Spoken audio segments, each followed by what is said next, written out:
Hello everyone. In today's class, we will study about medical legal aspect of radiography. So, first of all, let's know the definition of law. The sum total of all the rules and regulation that governs a society. Law का definition दे रखा है एक ऐसा सम जो एक society को किस तरह से वर्क करना है, किस तरह से कोऑपरेट करना है, किस तरह से रूल रेगुलेशन से बांध के रखना है, उसे हम लॉ कहते हैं। अब हम देख लेते हैं टाइप्स ऑफ लॉ। तो हमारे 4 टाइप ऑफ लॉ होते हैं, जिसमें फर्स्ट है कॉन्स्टिट्यूशनल लॉ, जो कि यूएस कॉन्स्टिट्यूशन के थ्रू बेस्ड है।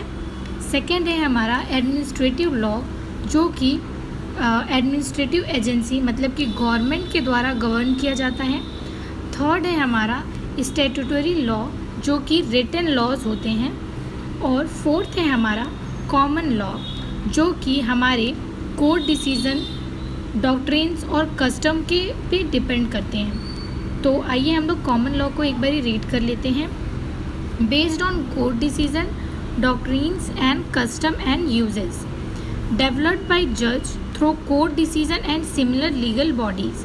तो जो हमारे कॉमन लॉज होते हैं वो कोर्ट के डिसीजन पे, डॉक्ट्रिन्स पे और कस्टम यूजेस पे डिपेंड करता है। और हमारे जो जज होते हैं वो कोर्ट के डिसीजंस लेते हैं, तो ये काम उनके द्वारा भी किया जाता है। नेक्स्ट टॉपिक है हमारा क्लासिफिकेशन ऑफ लॉ। तो हमने लॉ को 2 पार्ट में डिवाइड किया गया है, क्रिमिनल लॉ और सिविल लॉ में। सब first of all let's know about criminal law. तो relates to crime. Criminal laws जो होते हैं वो नेम ही सजेस्ट कर रहा है कि ये जो भी क्राइम्स होते हैं हमारे सोसाइटी में उससे डील करने के लिए बना हुआ है। Rules that define prohibited conduct because is believe to be threaten, harm, otherwise damage the safety and welfare of the public. ऐसे लॉज बनाए गए हैं जो हमारे सोसाइटी के लोगों को रूल करता है, जिन चीज़ों को माना जाता है कि वो हमारे सोसाइटी के लोगों को थ्रेटन करेगा, हार्म करेगा या डैमेज करेगा, उन चीज़ों से रिलेवेंट लॉज बने हैं। पनिशमेंट क्या होती है इसमें?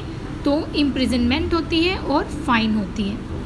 नेक्स्ट है हमारा सिविल लॉ, जो कि लीगल लॉ एंड रिस्पॉन्सिबिलिटीज़ होती है प्राइवेट सिटीज़न की, और इसमें पनिशमेंट मनी अवार्ड्स होते हैं, मतलब कि मनी देना होता है हमें अपने साइड से अगर हम इस लॉज को तोड़ते हैं तो। अब हम देख लेते हैं लीगल टॉर्ट्स क्या होता है। लीगल और civil wrong committed by one person against the person और property of another person. Legal tort हम उस चीज़ को कहते हैं जब हम किसी और के सामान को या किसी और पर्सन को परेशान करते हैं या उसकी किसी चीज़ को डैमेज करते हैं। ये 2 तरीके से 2 टाइप होते हैं इसके, इंटेंशनल और निग्लिजेंस। जो इंटेंशनली किया जाता है वो इंटेंशनल में आता है, और निग्लिजेंस मतलब जिस चीज़ों को मानिए किसी चीज़ को हम ध्यान नहीं देते हैं और उस टाइम पे हम किसी पर्सन को हार्म कर देते हैं या उसकी प्रॉपर्टी को, तो वो निग्लिजेंस में आती है।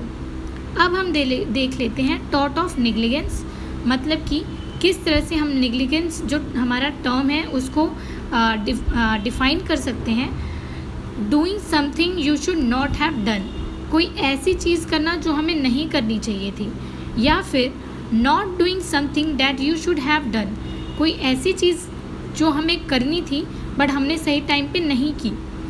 वो हमारा टॉर्ट ऑफ निग्लिजेंस को एक स्केल देता है मेज़र करने का। फिर नेक्स्ट है हमारा निग्लिजेंट बिहेवियर और action that cause harm to another person known as malpractice. अगर हम कोई ऐसा निग्लिजेंट बिहेवियर करते हैं जिसकी वजह से किसी और पर्सन को परेशानी होती है, तो उसे हम माल प्रैक्टिस कहते हैं। और हमारे मेडिकल लॉ में एक हिप्पोक्रेटिक ओथ है, डू नॉट हार्म। अब हम देख लेते हैं माल प्रैक्टिस प्लेंटिफ, उसमें क्या क्या चीज़ें हैं जो प्लेंटिफ को प्रूव करनी होती हैं। Duty of responsibility for patient, क्या क्या ड्यूटीज़ हमारे डॉक्टर्स की थी पेशेंट के लिए। Duty of responsibility is bridged, कौन कौन से ऐसे रूल्स हैं जो हमारे मेडिकल डिपार्टमेंट द्वारा तोड़े गए हैं।